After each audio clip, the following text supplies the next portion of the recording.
नमस्कार, आदाब, सत श्री अकाल। मैं हूं आपका अपना साहिल रहेजा। एक बार फिर से स्वागत करता हूं आपके अपने YouTube channel street mail TV पर। दोस्तों, आज हम मौजूद हैं अपने ही शहर फतेहाबाद के MC कॉलोनी के श्री लक्ष्मी नारायण मंदिर में, जहां पर स्वामी श्री दिव्यानंद जी महाराज जी के सानिध्य में एक निःशुल्क नेत्रदान शिविर लगाया गया है, जिसमें मुख्य रूप से सेवा डॉक्टर मदन लाल बागला जी, जो कि डबली से हैं और बेसिकली फतेहाबाद से हैं, अपनी सेवाएं दे रहे हैं।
स्वामी जी से बात करते हैं। आइए। तो सबसे पहले स्वामी जी, आपके चरणों में कोटि कोटि प्रणाम। स्वामी जी, आप कई वर्षों से कैंप लगा रहे हैं, नेत्रदान शिविर लगा रहे हैं, लोगों को इतना फायदा हो रहा है, परोपकार के इतने आपने कार्य किए हैं, इसके बारे में हमें प्लीज थोड़ा सा बताएं। बेसिकली ये शुरू तो तब हुआ था जब भारत सरकार ने प्रिवेंशन ऑफ ब्लाइंडनेस के नाम से 4 सूत्रीय कार्यक्रम बनाया था। पूरी दुनिया के अंदर में ब्लाइंडनेस एक समस्या सी बन गई। भारत में तो कम से कम यहाँ तक शब्द सुनने में आए कि ये blind capital of the world है नहीं, लेकिन कुछ कमियां, जागरूकता की कमी, जिस कारण से कागजों में यहाँ पर ब्लाइंड ज्यादा हो गए। चूंकि ब्लाइंड होने के बेस पे नौकरियां भी मिलने लगी, लोगों ने सर्टिफिकेट्स भी बनाने शुरू कर दिए, लेकिन कुल मिला के फिर भी अवेयरनेस की कमी, अशिक्षा, जिस कारण ये ब्लाइंडनेस फैल रही। कारण जब सामने आए तो ये आए कि जितने लगभग सीनियर डॉक्टर्स हैं, क्वालिफाइड हैं, टाइम कम होता है, पेशेंट वहां भी पहुंचते हैं तो ये कम्युनिटी में एंटर नहीं कर पाते, और ज्यादा ब्लाइंडनेस का कारण कम्युनिटी के अंदर पड़ा हुआ है। उसके पीछे भी बहुत कारण है कि आंख के ऐसे रोग बहुत हैं जिसमें साइन पहले आ जाते हैं और सिम्टम बाद में आते हैं। मरीज को तब पता चलता है जब सिम्टम आए, लक्षण आए, और जब तक जो रोग है वो बड़ा कष्ट साध्य हो चुका होता है। यहाँ तक कि जैसे ग्लूकोमा वगैरह है, उसमें डैमेज हो जाती है आंख, और जितनी डैमेज हो जाती है वापस ठीक भी नहीं होती। सूत्र बनाया कि जितना जल्दी डिटेक्ट हो जाए, अर्ली डिटेक्टेशन, प्रॉपर ट्रीटमेंट, इस बेस पे ये हुआ कि रूटीन में अगर आंखों का चेकअप होता रहे तो इस रोग को हम लोग पकड़ सकते हैं, ब्लाइंडनेस को हटा सकते हैं। तो कैसे करें? तब ये प्रारंभ हुआ कैंप का सिस्टम कि एक प्रॉपर जगह पे या सिविल हॉस्पिटल के बेस पे भी इतना संभव नहीं, जितना जो एनजीओज हैं या और सोसाइटीज हैं वो अगर ये सारा ऑर्गेनाइज कर लें। जैसे हमारा यहाँ सत्संग चल रहा है तो स्वाभाविक ही 200-300 लोग तो आते हैं, लगभग 50 से ऊपर हैं, और मान लो 3-4 घंटे का हम यहाँ शिविर लगा लेते हैं तो बैठे बैठे सारा चेकअप हो जाएगा। सामने वाले को भी दिक्कत नहीं आएगी, हमें भी कोई अलग से इतना नहीं करना पड़ेगा, और इतना बड़ा लाभ हो जाएगा। तो कम्युनिटी ऑफ ऑप्थेल्मा के नाम से एक अलग से विंग बनाया गया कि एक ऑप्थेल्मिक डॉक्टर कम्युनिटी में कैसे एंटर करे, उसके बिहाव पे ये शिविर सिस्टम शुरू हुए थे। पहले तो सर्जरी भी होती थी, लेकिन अगर मेडिकल बेस पे देखें तो जो उसके पैरामीटर हैं वो नहीं फिट बैठते थे ऑपरेशन कैंप के बेस पे। तब ये हुआ कि ऑपरेशंस तो रनिंग थिएटर में हो, और बाकी ओपीडी है, चेकअप है, चश्मे हैं, या फिर कुछ डॉक्टर अपने टिप्स दे के आम आदमी को सावधान करे। बहुत बड़ी बड़ी गलतियां हो रही हैं। अभी हम लोग बाहर बात कर रहे थे कटाई बिजाई के दिनों में कैसे स्प्रे होता है, तिनके लग जाते हैं, लेबर की आंख में चले जाते हैं। और सबसे पढ़ा लिखा जो कारण बना हुआ है आजकल, शादियों में कॉस्मेटिक यूज हो रहा है, ब्यूटी पार्लर बेस पे।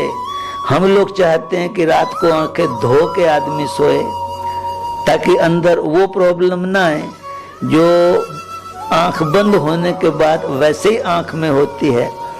हम लोग मानते हैं कि कॉर्निया को जो उसकी डाइट है एयर से मिलती है, उसके पास अपनी डाइट, वैसे भी आंख बंद रहती है, और उसमें भी अगर कोई मेकअप करके सो गया तो और प्रॉब्लम हो जाएगी। लेकिन शादियों के दिनों में पढ़े लिखे लोग भी थके टूटे होते हैं, सो गए और सुबह प्रॉब्लम लेके आ गए, टाइम नहीं मिलता, देर हो गई और समस्या। कम से कम हम उन कारणों को तो ठीक कर लें जिसमें हम स्वयं ही कारण हैं। मेडिकली और बहुत कारण है जो आम पेशेंट को नहीं पता चलता। उसके लिए बढ़िया तरीका है इधर उधर के टोटकों में न फंस के, इधर उधर की और केमिस्ट शॉप पे मन मर्जी की दवाइयां न लेके, तो एक नियम बनाया कि 2 बार 3 बार अपन रूटीन में चेकअप करवाएं।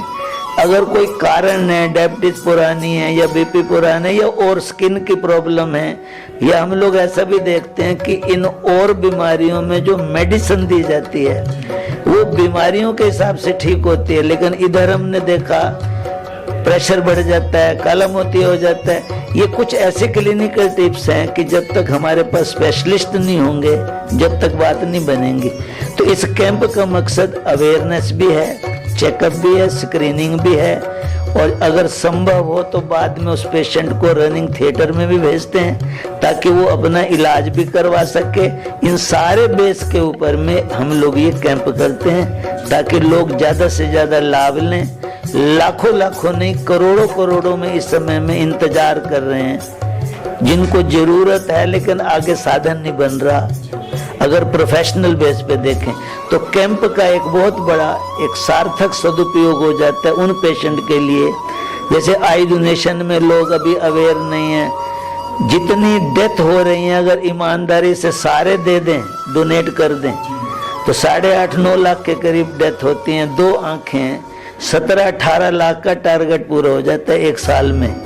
लेकिन आज की डेट में 60-70 हजार से ज्यादा आ नहीं रही, 30-40 हजार से ज्यादा लग नहीं रही, इतनी और तैयार हो जाती हैं, वो बात नहीं बनती। जरूरत इसलिए अवेयरनेस की भी है, ट्रीटमेंट की भी है, लेकिन ये होना चाहिए एक विशेषज्ञ द्वारा।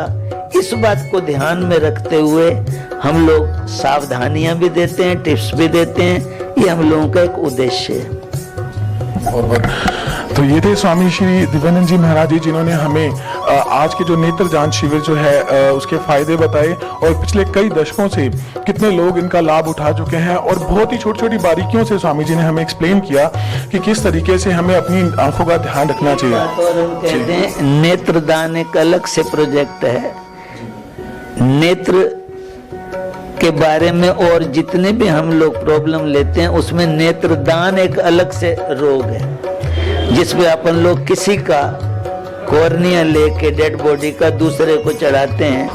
ये भी उसमें एक प्रकल्प है। मुख्य रूप से जो आंख के अंधेपन के कारण है, जैसे ग्लूकोमा है, ये मेन कारण है। डायबिटिक रेटिनोपैथी, शुगर जब बढ़ रही है और शुगर का प्रभाव हमारे आंख पे होता है, तो सीधी सी बात है कि शुगर बढ़ेगी तो आंख का अंधापन भी बढ़ेगा अगर हम सावधान नहीं रहेंगे। और आज हम लोगों ने एक और भी बात पे विचार करना है, डॉक्टर साहब बताएंगे कि डेंगू जो बढ़ रहा है और इसमें आंख के सिम्टम भी आ रहे हैं कि स्वीयर पेन होता है। और अभी अभी जो रूटीन में चेकअप हुए हैं 2-3 पेशेंट हमने भी देखे हैं कि जो डेंगू के मरीज हैं, लेकिन इस वजह से उनकी आंख में ब्लैक फंगस आ गया। तो इसका आपस में क्या संबंध है कि उधर डेंगू के नाम पे हम सिर्फ प्लेटलेट्स इसी के गीत गाए जाएं, और दूसरे दिन हमें पता चले कि हमारा तो ब्रेन ही डैमेज हो गया और ब्लैक फंगस हो गया। तो ये भी हमें आज की डेट में सावधान करना है। जो आज में हमारा मुख्य विषय है वो डेंगू और इससे होने वाला आंख पे जो इफेक्ट है ब्लैक फंगस के रूप में, ये हमारे डॉक्टर बागला जी जो विशेषज्ञ हैं ये आपको इस विषय में बताएंगे। बहुत बहुत धन्यवाद स्वामी जी। तो आइए अब बात करते हैं डॉक्टर मदन बागला जी से। तो अभी हमारे साथ हैं डॉक्टर ML बागला जी, जो बेसिकली फतेहाबाद से हैं, और अभी डबवाली में पिछले 2 दशकों से बागला आई केयर सेंटर, जो कि इनका अपना हॉस्पिटल है, Bagla eye hospital and LASIK centre पे अपनी सेवाएं दे रहे हैं। तो आइए इनसे बात करते हैं कि इनको फतेहाबाद में श्री लक्ष्मी नारायण मंदिर में कैंप लगाकर कैसा लगा। तो सबसे पहले बागला जी आपका स्वागत है, डॉक्टर बागला जी आपका स्वागत है। तो आपको कैसा लगा यहाँ आकर? यहाँ आना हमेशा एक सुखद एहसास है। फतेहाबाद स्पेशली भंबाराम कॉलोनी मेरा जन्म स्थली है, और स्वामी दिव्यानंद जी के सानिध्य में ये कैंप लगा है। और स्वामी जी के तो हम बचपन से मुरीद हैं। इनके प्रवचन हम जब बाल्यकाल से सुनते आ रहे हैं और बहुत आनंदित होते थे सुन के। और इनके सानिध्य में ये मेरा 3रा कैंप है और बहुत ही अच्छा एक्सपीरियंस रहता है। स्वामी जी का अवेयरनेस, जितनी अवेयरनेस ग्लूकोमा में, डायबिटिक रेटिनोपैथी में, मायोपिया में, अदर आई डिजीजेज में इनका एम्फेसिस रहता है कि जितनी मैक्सिमम अवेयरनेस लोगों को दी जाए, अवेयरनेस के लिए ये बहुत काम करते हैं।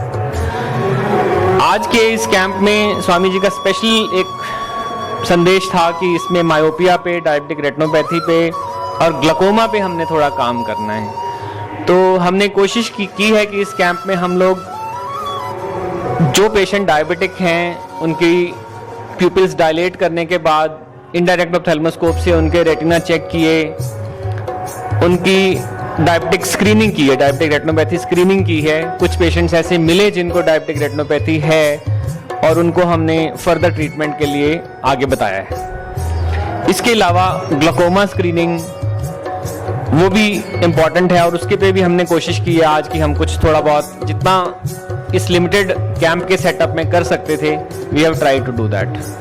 और उसके अलावा मायोपिया के लिए मैं स्पेशली कहना चाहता हूँ, जैसे स्वामी जी कहते हैं कि इसके बारे में बहुत अवेयरनेस चाहिए, तो डेफिनेटली अवेयरनेस चाहिए। मायोपिया का प्रोग्रेशन इन दिनों बहुत ज़्यादा बढ़ रहा है, स्पेशली जब से कोविड आया है और लॉकडाउन शुरू हुए हैं और जब से बच्चे बाहर खेलने के बजाय इंडोर रह के कंप्यूटर पे गेम्स, मोबाइल्स का यूज़, स्पेशली आईटी प्रोफेशनल्स का सारा दिन कंप्यूटर पे लगे रहना। जब आप कंप्यूटर या मोबाइल पे लगातार लगे रहते हो तो आप इचिंग करते हो, रबिंग करते हो, उससे एलर्जिक प्रॉब्लम्स आती हैं। लंबे समय बैठने से ड्राइनेस आती है आईज में, और आउटडोर एक्टिविटीज़ ना होने की वजह से, विटामिन डी ना लेने की वजह से हम सारा दिन अंदर बैठते हैं, नियर वर्क ज़्यादा करते हैं, तो डेफिनेटली मायोपिया प्रोग्रेस करता है और ये एक चिंता का विषय है। इसके लिए हमें, इसकी रोकथाम के लिए हमें सोचना चाहिए और इसके लिए कदम उठाने चाहिए। बच्चों को ज़्यादा से ज़्यादा आउटडोर एक्टिविटी के लिए एनकरेज करना चाहिए। आईटी प्रोफेशनल्स को मैं सजेस्ट करूंगा कि उनको एक 20-20-20 रूल है, वो फॉलो करना चाहिए। अब ये 20-20-20 रूल क्या है कि हम जो काम करते हैं कंप्यूटर पे, तो हम कोशिश करें कि अपना सेटअप एक विंडो के किनारे रखें। जहां हम जिस रूम में हम बैठे हैं उसमें एक विंडो के किनारे हम रखें अपना, और विंडो से हम बाहर देखें। हर 20 मिनट के बाद 20 सेकंड के लिए हम 20 फीट दूर, कम से कम, ज़्यादा हो, इन्फिनिटी डिस्टेंस हो तो और अच्छा है, कम से कम 20 फीट दूर हम 20 सेकंड के लिए देखें और 20 बार हम अपनी आंखों को ब्लिंक करें। This is called 20-20-20 rule. It is very good for our eyes, it prevents dryness, it relaxes our accommodation and it is very good to prevent myopia progression and dry eyes. तो doctor साहब, basically हमने ये देखा है कि जैसे मैं अपनी बात करूं, एक जनरल क्वेश्चन है कि मुझे एक साल में कितनी बार अपनी आईज का चेकअप कराना चाहिए, या फिर जो डायबिटीज़ के जो पेशेंट होते हैं उन्हें एनुअली कितनी बार अपना जो आईज का चेकअप कराना चाहिए?